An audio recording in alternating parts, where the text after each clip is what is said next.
Bonjour à tous. Vous êtes heureux? On est les gens les plus heureux de la terre. Les plus heureux. Quelle paix de savoir que nous sommes en présence du Prince de la paix. Alléluia. Gloire à Dieu.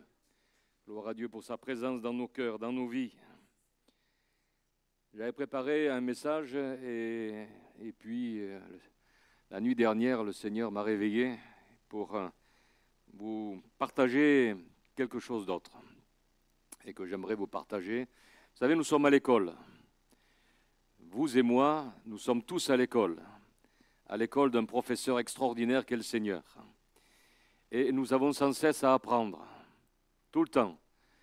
À partir du moment où on dit « j'ai plus rien à apprendre », c'est qu'on est en danger. Mais on a toujours à apprendre. Et ce matin encore, au travers de la parole, au travers de ce que nous allons partager, nous voulons apprendre, les uns et les autres, afin de devenir meilleurs, parce que c'est ce que le Seigneur désire. On est là, ensemble, dans la communion fraternelle, pour devenir meilleurs. Amen. Voilà. Vous savez que nous avons eu des périodes dans le monde de destruction massive d'individus par les armes. Les hommes ont inventé la bombe atomique. D'un côté, ce n'était pas pour faire des actes de destruction, c'était pour la bonne cause, mais l'homme, vous savez, il change tout, il travestit tout, et il amène les choses en raison du péché qui est dans son cœur à faire des choses contraires à ce qui était initialement. Il y a, je crois aujourd'hui, une autre guerre. Une autre guerre, c'est par le verbe, par la parole. La parole. Vous avez remarqué que nous parlons tous les jours. Et même parfois, on parle la nuit, on parle dans notre tête. Les hommes de tout temps se sont servis du verbe, de la parole, pour inoculer en nous un mode de pensée. C'est pour ça que l'apôtre Paul nous exhorte, surtout dans la société, dans le monde dans lequel nous sommes aujourd'hui.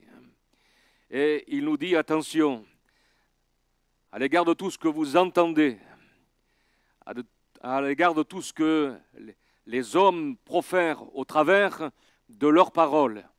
Il y a aujourd'hui des émissions télévisées où il y a de l'information 24 heures sur 24. Et des fois j'écoute, je me dis, mais ils sont vraiment patients, ces hommes, à parler de choses parfois dont ils n'ont pas la solution, mais ils parlent, on pourrait que, il n'y a qu'à, on pourrait faire comme ça, peut-être que ça va arriver, peut-être pas.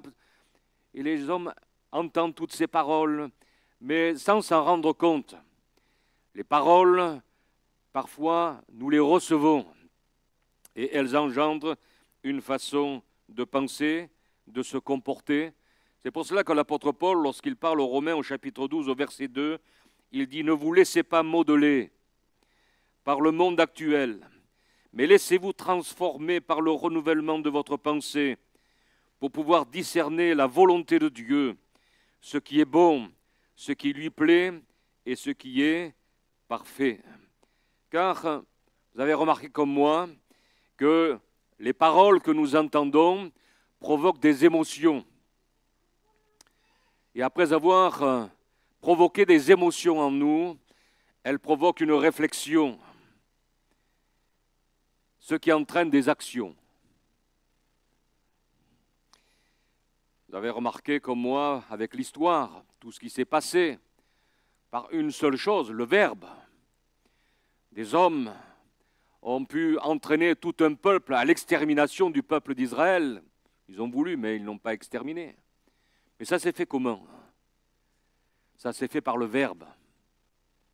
La parole, inoculée par la puissance du diable, a amené des hommes et des femmes à se liguer contre leurs semblables, qui avaient le même sang qui coulait dans leurs veines. Les faux prophètes, la radicalisation aujourd'hui, le racisme, inoculé par des paroles, par des idéologies. Ces personnages détruisent avec le verbe d'abord et après, s'ils n'y parviennent pas, ils essaient de la force par les armes. Certains même dans le monde religieux sont là des grands orateurs qui parlent du haut de leur chair et dans leur intimité de leur foyer sont des loups destructeurs, ainsi qu'au sein de leur communauté. Le Verbe. Les personnes aujourd'hui sont fascinées par le Verbe. Fascinées par le Verbe. Ils détruisent d'abord par le Verbe, ils séduisent par leur verbe oratoire évangélique, et comme quelqu'un dira, qui n'est pas toujours angélique. Ayons les yeux et les oreilles ouvertes. Jésus dira, gardez-vous, dans l'évangile de Matthieu, chapitre 7, verset 15. Gardez-vous des faux prophètes.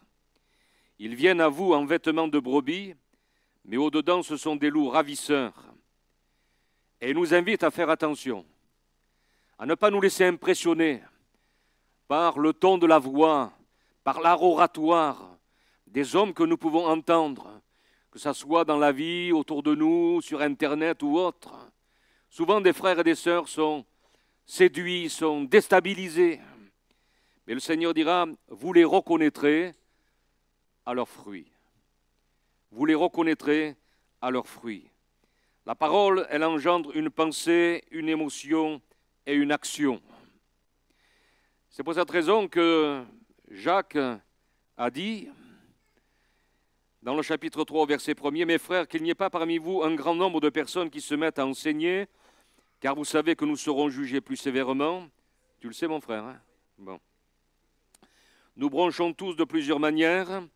Si quelqu'un ne bronche point en parole, c'est un homme parfait. Ça a de l'importance, nos paroles. Ce que l'on dit a de l'importance.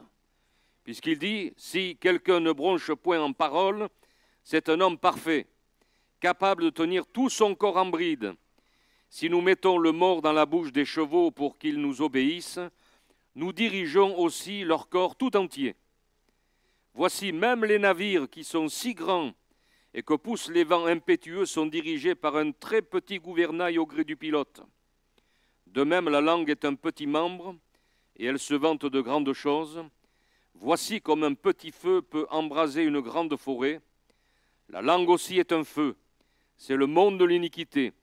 La langue est placée parmi nos membres souillant tout le corps et enflammant le cours de la vie, étant elle-même enflammée par la géhenne. Ça m'a toujours fasciné de voir ces cargos qui mesurent des fois 300 mètres de long et être dirigés, comme dit l'Écriture, par un tout petit gouvernail. Mais ce tout petit gouvernail dirige un bateau de 300 mètres de long et pesant des centaines et des centaines de tonnes. Quand Jacques parle de la langue, qui est un feu, c'est surtout le verbe que l'on exprime, les paroles qui sont exprimées par notre langue. Et même pour ceux qui n'arrivent pas à parler par les lèvres, on discerne. Je visitais un membre de notre famille dernièrement qui a eu une opération assez importante des 2 poumons, qui a une trachéo, qui ne peut pas parler. Mais quand je conversais avec lui, je n'entendais pas des paroles, bien évidemment, mais je lisais sur ses lèvres les paroles et les choses qu'il voulait me communiquer. Donc on peut parler de différentes manières. Mais que fait le feu? Certes, il peut réchauffer, mais le feu, et surtout dans notre région, on sait ce qu'il produit, il détruit ce qui est beau, ce qui abrite des vies humaines. Il entraîne la disparition de leurs biens, de leurs souvenirs. Le feu, le verbe, peut détruire l'espérance, détruire l'envie, l'enthousiasme, la foi, détruire l'identité, le caractère d'une personne. La parole de Dieu, elle crée. Et nous savons qu'au commencement, Dieu a créé. Mais il crée encore, alléluia. Il crée en nous de bonnes dispositions dans notre cœur pour recevoir la parole de Dieu, pour qu'elle produise du fruit, pour que nous en soyons fortifiés, enseignés et apaisés. La parole de Dieu crée, mais aussi la nôtre. Elle crée des émotions. Elle peut créer la peur. Elle peut créer la crainte, ou la joie, ou la paix, ou la sécurité, déjà au sein de notre famille, avec nos enfants, avec notre conjoint, déjà dans le cadre familial, il y a des conversations, il y a des relations, il y a des partages. Et je crois que ce qui est important, on le disait dernièrement à quelqu'un, ce qui est important, ce n'est pas simplement d'avoir un dialogue, un partage, mais d'avoir un dialogue profond, de partager nos craintes, nos peurs, nos attentes, afin de consolider déjà dans la cellule familiale cet amour, cette confiance, afin de ne pas être déstabilisé par les choses qui nous arrivent. Je peux avoir des paroles qui stimulent l'énergie d'un enfant. Je me souviens d'une sœur qui disait à son enfant, parce qu'elle n'arrivait pas à travailler à l'école et assimiler ce que le professeur lui avait donné d'apprendre, il a dit, mais tu es un âne, tu es un âne. Ça vous est jamais arrivé à vous, de dire ça à vos enfants. Non, mais le problème, c'est que le mardi après-midi, il y avait une réunion de prière. Et le prédicateur prêche, et au cours de la prédication, il dit ceci, il ne faut jamais dire à votre enfant qu'il est un âne. Parce que Dieu l'a destiné à quelque chose de grand et à des responsabilités qui t'étonneront. Et c'est ce qui s'est produit. Il y a des enfants, nous avons travaillé au milieu des enfants, des jeunes, des adolescents. Et combien il y a d'enfants qui ont grandi avec des paroles de leurs propres enfants en disant « mais tu arriveras à rien, tu es un bon à rien, ton frère oui, ta sœur oui ». Le verbe, la vie et la mort sont au pouvoir de la langue. Et c'est vrai,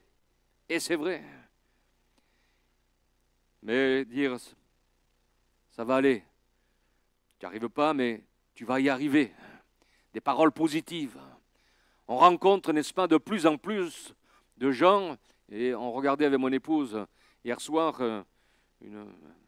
quelque chose à la télé d'édifiant. Il parlait de la plainte, des plaintes.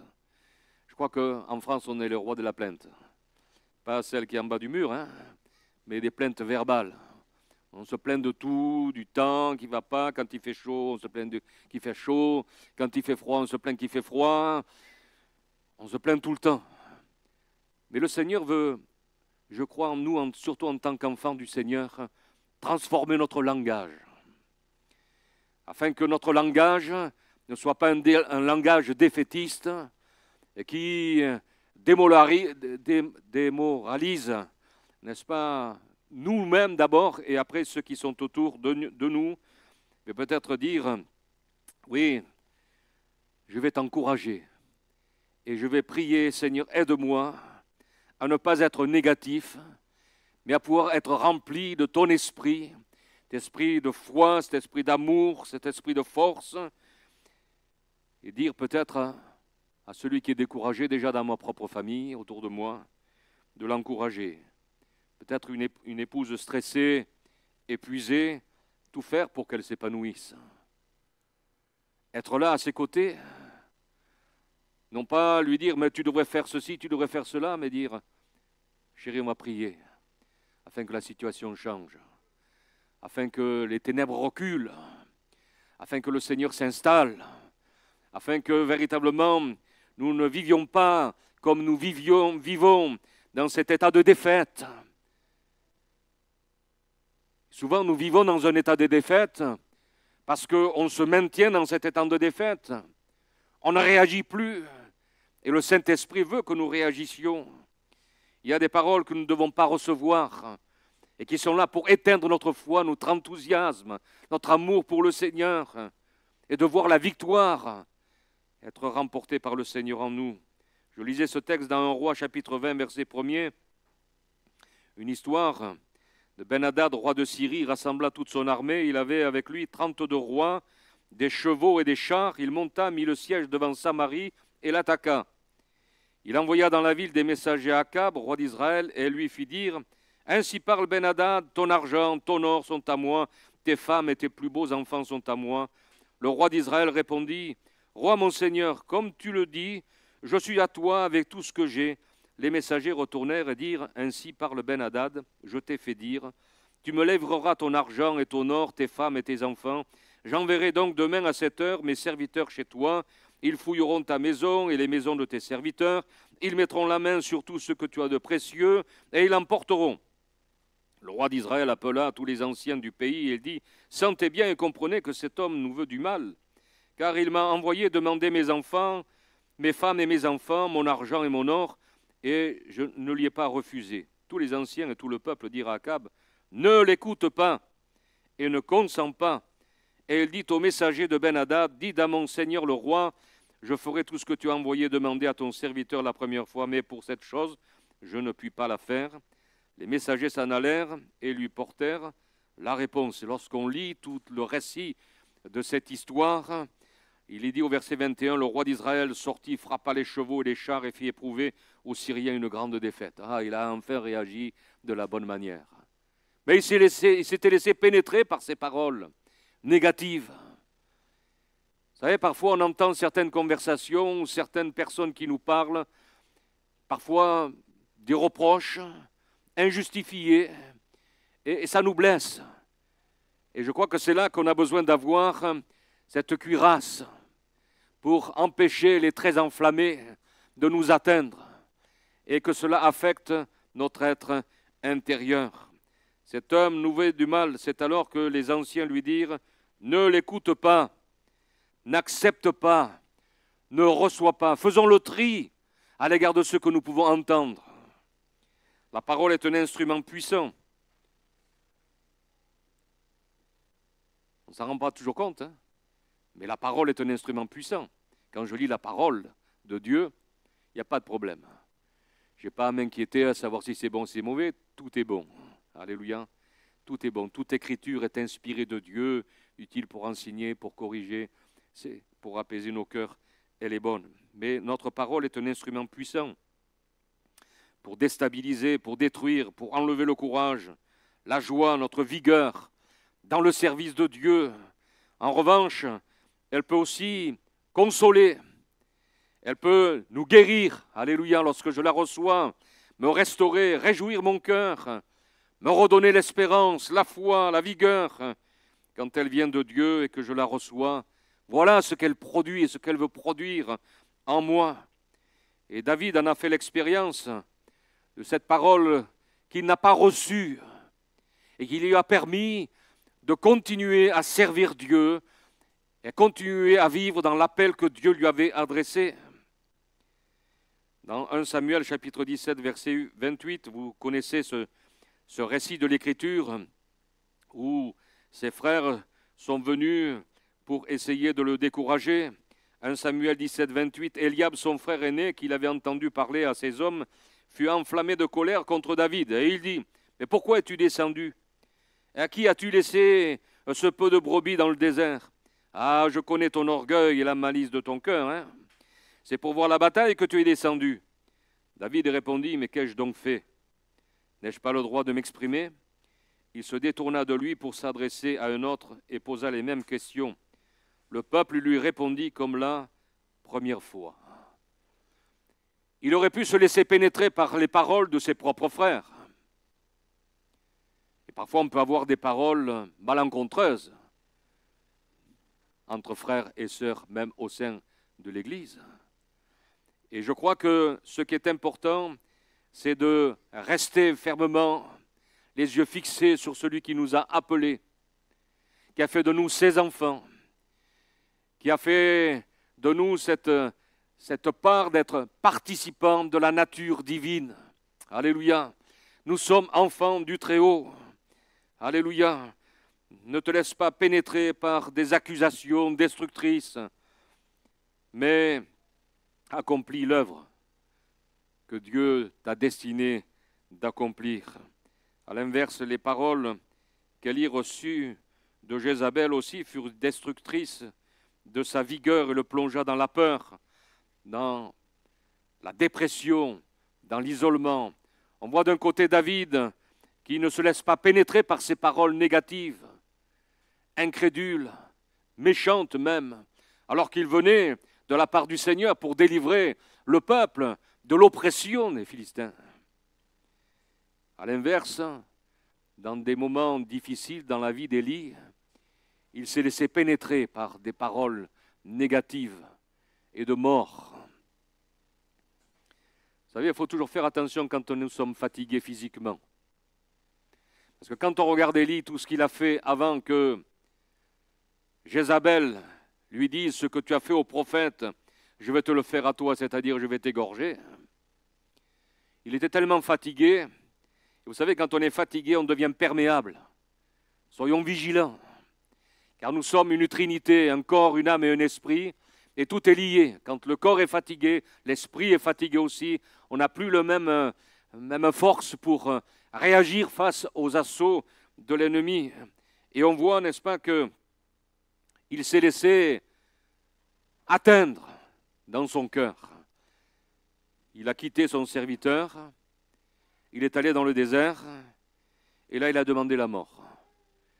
Vous savez, dans ces moments particuliers, la première chose qui se passe lorsque je me laisse atteindre par des paroles négatives, c'est que je me sépare de la communion fraternelle. Et il s'est séparé de la communion fraternelle, il s'est séparé de la parole, et il est allé dans un désert. Et là, dans le désert, ça n'a pas suffi, il a demandé la mort, c'est fini. Moi, j'ai remarqué que dans les moments difficiles, parfois on dit « Seigneur, reprends-moi ». Et puis quand d'un seul coup tout change et que tout va bien, « Ah, Seigneur, j'espère que tu ne m'as pas entendu ma prière, hein, parce que je veux vivre, hein, je veux vivre. » Vous avez remarqué, on est un petit peu tous comme cela. Il y a toujours, malheureusement, quand on décide de voir la gloire de Dieu dans notre vie, lorsqu'on décide de s'approcher même du Seigneur, peut-être toi qui as décidé d'aller plus loin avec le Seigneur, de lui donner ta vie, de t'engager avec lui. Tant qu'il n'y a pas cette décision, tant qu'il n'y a pas cette énergie qui te pousse à aller vers le Seigneur, il n'y a pas trop de problèmes. Mais à partir du moment où tu décides dans ton cœur, ou que tu prends la décision de t'approcher du Seigneur et de voir la gloire de Dieu se manifester dans ta vie, dans ton foyer, dans ta famille, alors il y a toutes sortes d'obstacles. Et on le voit dans l'Écriture. Lorsque Néhémie a vu les murailles de Jérusalem être complètement détruites, qu'il a jeûné, qu'il a prié avec tout le peuple et qu'il est parti avec tout le peuple pour combattre et pour rétablir les murailles de Jérusalem, les portes consumées par le feu, il est dit dans Néhémie 3, 33, lorsque Sanballat a appris que nous étions en train de reconstruire la muraille, il s'est mis en colère et s'est montré très irrité. Il s'est moqué des Juifs et a dit devant ses frères et devant les soldats de Samarie, « Ah, que font ces misérables Juifs? Va-t-on les laisser faire? Vont-ils offrir des sacrifices? Vont-ils finir leur tâche dans la journée? Vont-ils redonner vie à des pierres ensevelies sous des tas de poussière et réduites en cendres ?» Tobija l'ammonite était à côté de lui. Il dit, « Qu'ils construisent seulement leur muraille de pierre. Si un renard grimpe dessus, il la fera crouler. Écoute notre Dieu, avec quel mépris on nous traite. Fais retomber leur insulte sur leur tête et livre-les au pillage et à la déportation. Ne pardonne pas leurs fautes et que leurs péchés ne soient pas effacés devant toi, car ils ont provoqué de front ceux qui construisent. Nous avons continué à reconstruire la muraille, de telle sorte qu'elle soit partout consolidée jusqu'à la moitié de sa hauteur, et le peuple a pris ce travail à cœur. » Amen. Tant que tout était par terre, il n'y avait pas d'ennemi. Tant que tu es à plat, tu n'as pas d'ennemi. L'ennemi te laisse tranquille, tu es dans un coin, tu ne bouges pas, tu ne pries plus, tu ne lis plus la parole, il n'y a pas de problème. Mais à partir du moment où tu veux réagir et voir la gloire de Dieu dans ta vie, dans ton foyer, dans ta famille, avec tes enfants, alors ça bouge. L'ennemi se lève et il s'est levé. Mais ils ont pris à cœur et au bout de 52 jours, ils ont rebâti les murailles de Jérusalem. Alléluia, gloire à Dieu. C'est ça, quand je décide de changer mon état d'esprit et dire « Seigneur, je ne veux pas me laisser impressionner. Mes paroles ne sont pas toujours positives. » Souvent, j'ai été repris par le Seigneur. Vous aussi certainement. Parce que mes paroles n'étaient pas toujours édifiantes. C'est facile de parler, ça va vite, vous savez. Il y a un dicton qui dit, avant de parler, tourne 7 fois ta langue dans la bouche. Ben, c'est vrai que c'est une bonne chose. C'est une bonne chose. Parce que, parfois, face à ce que l'on entend, on a envie de répondre de suite. Et ce n'est pas toujours bon, suivant ce qu'on nous dit. Mais parfois, j'ai été repris, parce que mes paroles n'étaient pas édifiantes, même si parfois elles étaient le constat d'une vérité, mais elles n'étaient pas édifiantes. Ce n'était pas constructif, ce n'était pas apaisant, mais parfois décourageant, surtout pour les oreilles de ceux qui entendaient. La critique, la médisance, faire une conclusion, parce qu'on voit ceci, parce qu'on entend cela, sans connaître les choses dans leur globalité. Et on parle, on catalogue en catégories les frères, les sœurs, parce qu'elles ne sont pas comme ceci, parce qu'ils ne sont pas comme cela, parce qu'ils ne font pas comme ceci. On a vite fait, par nos paroles, de juger. Et lorsqu'on prend le temps de se rapprocher de ce frère, de cette sœur, et que l'on parle avec eux, alors, et que l'on découvre leur quotidien, alors on a honte. Mais on a parlé. Tu ne peux pas juger et critiquer, car tu ne vas plus regarder la personne de la même manière. Lorsque tu vois quelque chose qui ne va pas, eh bien, prie le Seigneur. Et vous savez, quand on commence à prier pour un frère et une sœur qui est dans des problèmes, dans des difficultés, on ne peut plus les juger.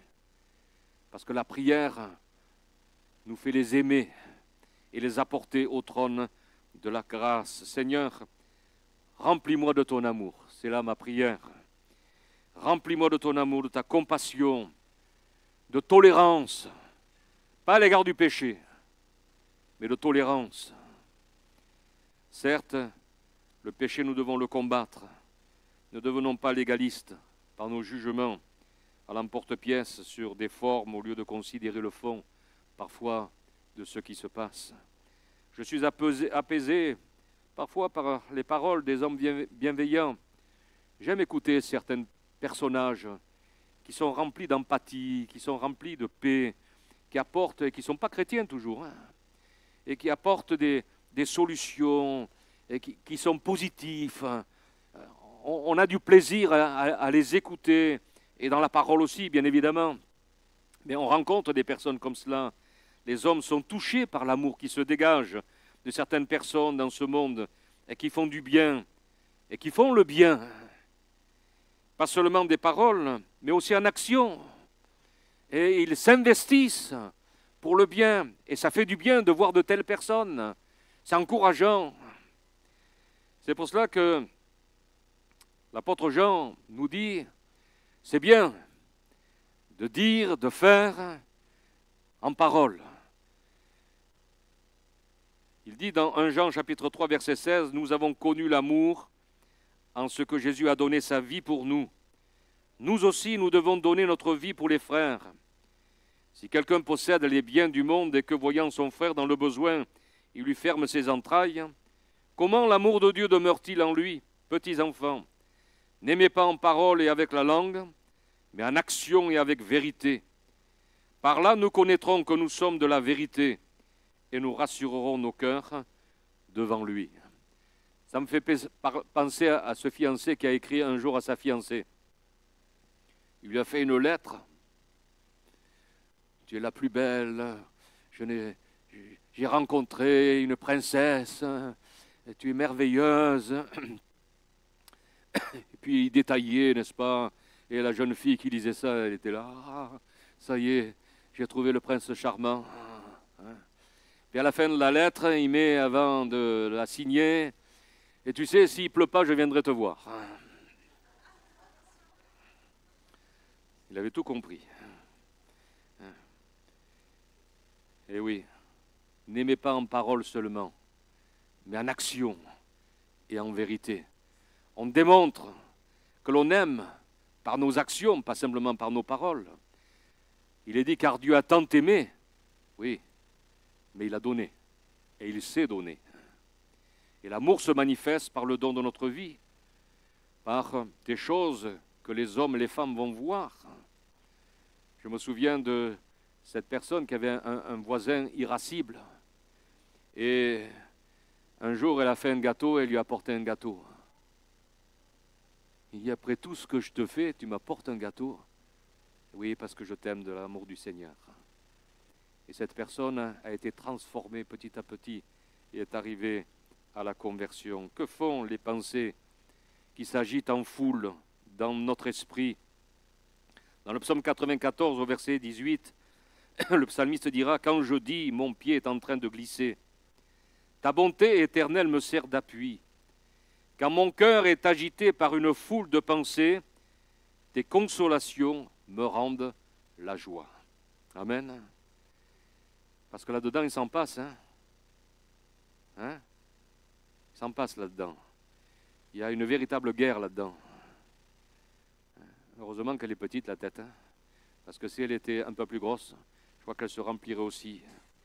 Parfois, mes conclusions verbales d'une situation, de problèmes que je rencontre, font plus autorité que ce que le Seigneur me révèle dans sa parole. Ce qui engendre le découragement, la perte de confiance, d'engagement, de ferveur. Souvent, les oiseaux, ils essaient d'enlever la parole qui a été semée parce que mon cœur a commencé un petit peu à s'endurcir. Et alors, c'est facile pour les oiseaux de prendre la graine. Quand véritablement le terrain de notre cœur est préparé à recevoir la parole de Dieu, alors elle va pénétrer nos cœurs, nos âmes, et elle va produire. Les paroles que je prononce aussi sur ma vie ont aussi un impact. Car sans parler aux autres, je peux me parler à moi. Souvent, dans les psaumes, des hommes de Dieu ont dit « Mon âme, réjouis-toi, ne reste pas dans le désespoir. » Ils se parlaient à eux-mêmes, ils parlaient à leur âme. Et vous avez remarqué qu'on se parle. Non, vous ne parlez pas, vous? Moi, je me parle des fois. Et Bernard, là, tu... Et oui, on se parle. Des paroles destructrices entendues et que je reçois, qui m'amènent vers la destruction de mon identité. Et un philosophe disait, l'homme est le créateur des mots. Par conséquent, c'est lui qui les choisit, les contrôle, leur accorde une place, les fait exister pour qu'ils puissent fonctionner ou devenir puissants. Ce n'est pas la méthode Coué que je prêche ce matin. Mais le Seigneur veut nous faire rentrer dans une discipline verbale de nos paroles, afin que nous ayons des paroles de foi, paroles d'espérance. On est tellement habitués par notre mode de communication. Chacun on a notre langage, chacun a notre façon de parler. Quelqu'un disait, moi je connais le langage dans l'électricité. L'autre disait, moi j'ai le langage dans la maçonnerie. Chacun a notre langage dans les spécificités d'un emploi. Mais en tant qu'individu, on a chacun aussi notre langage. On prononce environ 10 000 mots par jour. C'est une statistique, pas moi qui l'ai inventé. Sans compter ce que l'on prononce à l'intérieur de nous. Ça en fait quelques-uns. Notre langage fait exister ce que nous pensons. On parle parce qu'on pense. Il y a ce qui est négatif. On voit dans la vie de tous les jours des paroles qui sont dites qui amènent jusqu'à la mort. La vie et la mort sont au pouvoir de la langue. Quand on voit ces jeunes garçons qui se suicident à cause d'un harcèlement, certaines personnes, même dans leur travail, qui sont tellement harcelées, qui sont plongées dans le burn-out, dans la dépression, qu'est-ce qu'ils ont entendu? Des paroles. Des paroles qui ont anéanti leur énergie. Des paroles. Mais il y a des paroles à prononcer. Tu es beau, tu es belle, tu es intelligent.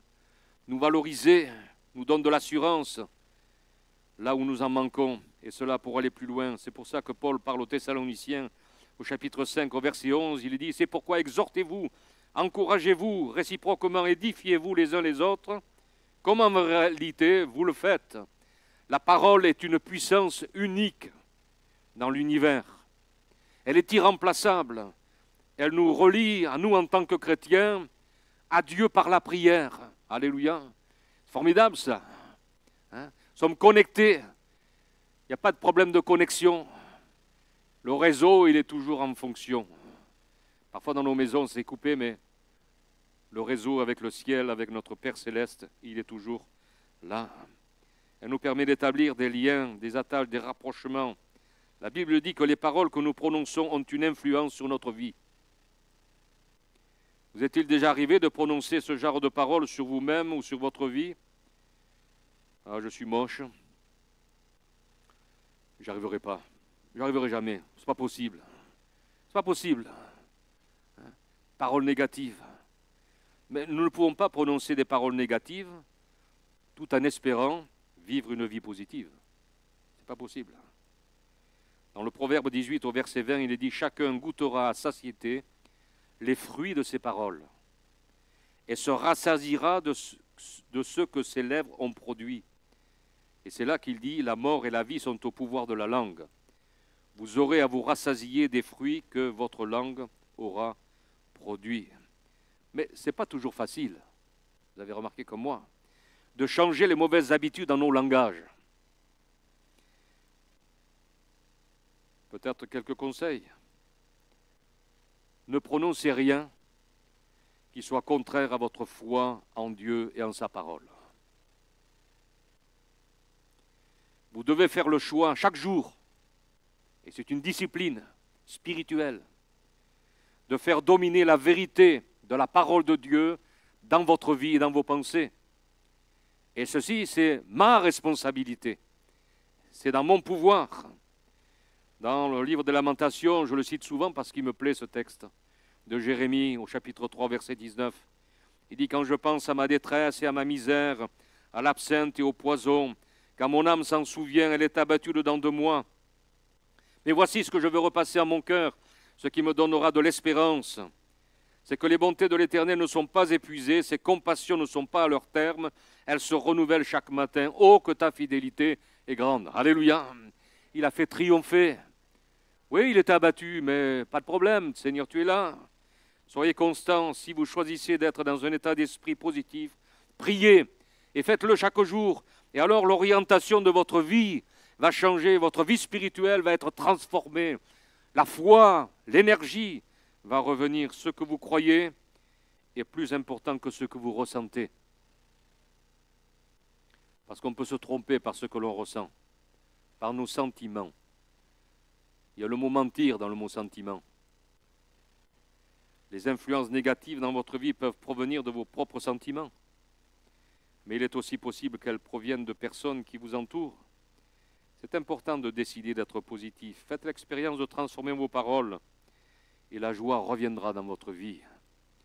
La parole de Dieu nous appelle à avoir des mots positifs qui vont nous aider à sortir de nos difficultés et obtenir la solution à nos problèmes.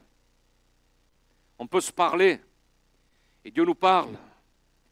La Bible nous dit que le faible dise « je suis faible ». Ah, c'est pas ça? Il dit que le faible dise « je suis fort », mais non pas de ma propre force, puisque Paul dira « quand je suis faible, c'est alors que je suis fort ». Il reconnaissait que la force qu'il avait lui venait du Seigneur. Les mots sont comme des graines que nous semons. Lorsque nous disons quelque chose, nous semons une graine qui va ensuite prendre vie et qui va pousser.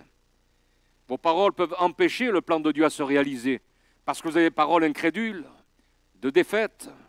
Mais Dieu désire tellement nous bénir, désire tellement bénir l'Église dans laquelle nous sommes. Mais souvent nous repoussons cette bénédiction par nos paroles, parce que nous proclamons parfois l'inverse. Nous sommes incrédules et devons apprendre à nous taire et à devenir responsables de ce que nous prononçons. Cela fait partie de ma croissance spirituelle. Dans Jérémie chapitre 1er verset 4, la parole de l'Éternel me fut adressée en ces mots. Avant que je t'eusse formé dans le ventre de ta mère, je te connaissais, et avant que tu fusses sorti de son sein, je t'avais consacré, je t'avais établi prophète des nations. La réaction de Jérémie est intéressante. Dieu avait déjà formé des projets pour lui avant même qu'il soit dans le ventre de sa mère. Et pourtant, lorsque le Seigneur lui révèle ces choses, Jérémie prononce des paroles sur lui. Il dit, voici, je ne sais point parler car je suis un enfant. Il a douté, mais Dieu balaye cette hésitation d'un seul coup en lui répondant, ne dis pas, ne prononce pas de telles paroles. Lorsque je t'ai parlé de plans précieux et bénis que j'avais pour ta vie, ne dis pas, ne dis plus. Et peut-être que le Seigneur voudrait te dire ce matin, arrête de parler et d'être toujours dans le négatif. Ne dis plus, je suis petit, je suis insignifiant, je n'arriverai pas à rien. Ce n'est pas de l'orgueil, mais c'est mon langage qui s'aligne sur la parole du Seigneur. Et cela va impacter votre vie, mais aussi ceux qui sont autour de vous. Ne dis pas, je suis un enfant, car Dieu dira, je suis avec toi pour te délivrer. Au commencement était la parole, et la parole était avec Dieu, et la parole était Dieu. Elle était au commencement avec Dieu, et toutes choses ont été faites par elle, et rien de ce qui a été fait n'a été fait sans elle.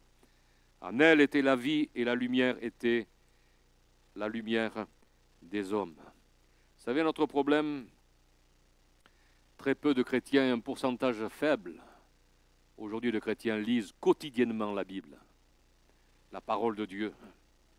Cette parole qui nous communique l'espérance, qui nous fait sortir parfois d'un tempérament incrédule. La parole de Dieu, elle est présente et éternelle, elle est une bénédiction pour notre vie, elle est une révélation. Elle chasse les ténèbres. Elle est cette lumière sur notre sentier. Le Seigneur ne nous a pas appelés simplement à venir écouter la parole, mais chaque jour à nous en nourrir, à nous nourrir de la parole. Et quand je suis nourri de la parole de Dieu, automatiquement, ce qui est à l'intérieur, car c'est de l'abondance du cœur que la bouche, elle parle. Donc souvent, quand je suis négatif, incrédule, qu'est-ce qui se passe ? Est-ce que j'ai nourri mon âme de la parole de Dieu? C'est de l'abondance du cœur que la bouche, elle parle. Que le Seigneur nous aide à nous nourrir de la parole du Seigneur. Ce pain vivant descendu du ciel. Alléluia. Que le Seigneur nous aide dans nos paroles, dans ce que l'on entend, à ne pas recevoir tout pour argent comptant, mais examiner pour savoir si ces paroles-là viennent du Seigneur. Et même lorsque je reçois parfois une critique, vous savez, parfois il y a les critiques constructives, il y a les critiques aussi destructrices, et parfois on peut me dire certaines choses. Alors vous avez remarqué comme moi que quand on nous critique, ça nous fait très plaisir, on dit merci. Non, mais parfois on rejette un petit peu. Et quand on se place devant le Seigneur et qu'on analyse un petit peu ce qu'on est en train de nous dire, ben on s'aperçoit que la personne parfois a raison, puis de l'autre côté, on s'aperçoit parfois qu'il y a des critiques destructrices. Et cela, nous avons besoin de les rejeter. Alors, prions le Seigneur. Seigneur, viens me bénir et viens m'aider, Seigneur, dans mon langage. Viens, Seigneur, me renouveler intérieurement. Renouvelle en moi un esprit bien disposé, Seigneur. Je vais être transformé dans mon intelligence, Seigneur, afin de connaître quelle est ta volonté, ce qui est précieux, ce qui est beau, ce qui est agréable et ce qui est parfait. Amen. On peut prier le Seigneur ensemble. Ah, Jésus. On peut confesser tous ensemble, Seigneur Jésus. Je te demande pardon pour mes innombrables paroles et proclamations négatives et coupables par lesquelles parfois j'ai fait du tort à autrui et à moi-même. Face aux situations difficiles, Seigneur, apprends-moi à contrôler mes émotions et de dominer mes pensées. Veuille, Seigneur, me purifier de tous mes péchés de la langue. Éternel, je t'ai appelé, dira David. Viens en hâte à mon secours. Prête l'oreille à ma voix quand je crie à toi. Considère ma prière comme de l'encens placé devant toi et mes mains tendues vers toi comme l'offrande du soir. Que ma bouche, ô Éternel, reste sous ta surveillance. Veille aux portes de mes lèvres. Ne me laisse pas tendre vers le mal de peur que je ne commette des actions perverses avec ceux qui font le mal ou que je prenne part à ce dont ils se repaissent. Je veux confesser, Seigneur, ce matin que ta parole est la vérité, que tes promesses sont vraies, que tu entends mes prières, que tu es celui qui les exauce. Je veux confesser que tu veux me conduire dans les sentiers bénis de ta justice à cause de ton nom. Alors viens glorifier ton nom dans nos vies ce matin, Seigneur. Et viens nous aider chaque jour à renouveler notre langage et à l'aligner, Seigneur, sur le tien, afin que ton nom soit glorifié. Amen, Seigneur. Amen.